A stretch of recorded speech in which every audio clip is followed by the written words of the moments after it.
સુરતમાં પડી રહેલી કાળઝાળ ગરમી વચ્ચે સચિન જીઆઈડીસી વિસ્તારમાંથી ખાખીનો એક અત્યંત માનવીય અને પ્રેરણાદાયી ચહેરો સામે આવ્યો છે. ધોમધખતા તાપમાં રસ્તા પર ફરજ બજાવતા ટ્રાફિક પોલીસના જવાનો, વાહન ચાલકો અને રાહદારીઓની વહારે આવ્યા હતા.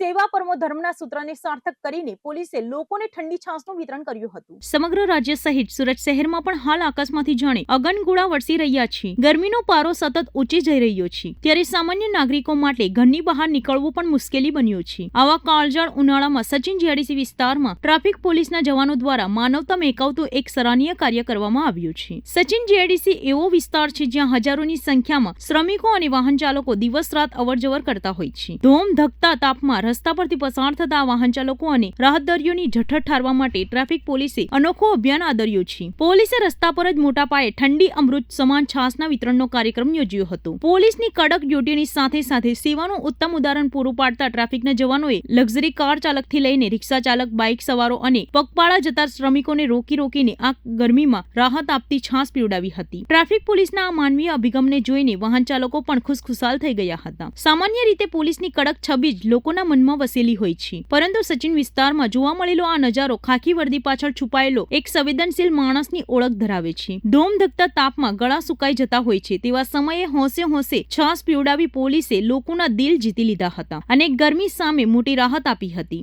સેવા પરમો ધર્મના મંત્રને આચરણમાં મૂકનારી ટ્રાફિક પોલીસની આ કામગીરીની અત્યારે આખા સુરત શહેરમાં સરાહના થઈ રહી છે. કાળઝાળ ગરમીમાં તરસ્યા લોકોની તરસ छिपावવાનું આ પૂર્ણનું કામ કરીને પોલીસે સાબિત કર્યું છે કે તેઓ માત્ર કાયદો જ નહીં જાણતા, પરંતુ જનતાની સુખાકારીની પણ ચિંતા કરે છે. પવનભાઈ જૈન. આજે ટ્રાફિક પોલીસ દ્વારા અહીંયા જીઆઈડીસી નાકા પર પુલની નીચે છાસ વિતરણ સેવા યજ્ઞ ચાલુ કર્યો છે, જેમાં હજારો લોકોએ, હું જોઉં છું સવારથી હજારો લોકોએ લાભ લીધો છે અને હજુ અવિરત સેવા યજ્ઞ ચાલુ જ છે. હું સચિન વેપારી એસોસિએશન તરફથી ટ્રાફિક પોલીસને ખૂબ અભિનંદન આપું છું કે આટલી ગરમીમાં એમણે આજે સેવા યજ્ઞ ચાલુ કર્યો છે. એ બદલ ખૂબ અભિનંદન, ધન્યવાદ, સાધુવાદ.